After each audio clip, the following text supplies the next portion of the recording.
எங்கம்மா உங்கள் வீட்டுக்காரரை பார்த்து ரொம்ப நாள் ஆச்சு அப்படின்னு கேட்டேன். உங்கள் வீட்டுக்காரரு வரவே இல்லையம்மா, கோயில் பக்கமே காணமே, எங்கம்மா போனார் அப்படின்னு கேட்டது தான் தாமதம். அந்த அம்மா ஒரு அழுவையை வச்சிருச்சு.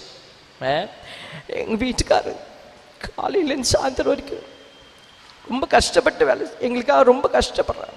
நான் சொன்னேன், எல்லா வீட்டுக்காரனும் கஷ்டப்படுறான், அவன் வீட்டுக்காரன் மட்டும் கஷ்டப்படல, எல்லாம் கஷ்டப்படுறான்.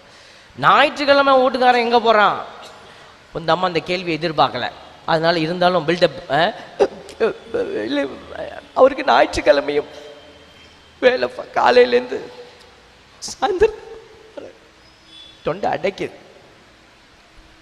நான் அந்த அம்மா அன்னைக்கு பார்த்தா பட்டு புடவை, நெக்லஸ்ஸு எல்லாம் போட்டுக்கிட்டு வந்து ஜெகஜோதியாக நின்றுச்சு. நான் கேட்டேன் அன்னைக்கு, அதான் சொன்னேன், ஆமாம்மா இன்னைக்கு ஞாயிற்றுக்கிழமை. அதே டோனில் சொல்லணும்ல, ஆமாம்மா இன்னைக்கு ஞாயிற்றுக்கிழமை, உன் வீட்டுக்காரன் எங்கே துண்டை காணும் துணியை காணும்னு கோமணத்தோடு நிற்கிறானோ தெரியல, நீ மட்டும் பட்டு புடவை மோட்சத்துக்கு போகலான்னு நினைக்கிற, நீ தான் முதல்ல நரகத்துக்கு போவ அப்படின்னு.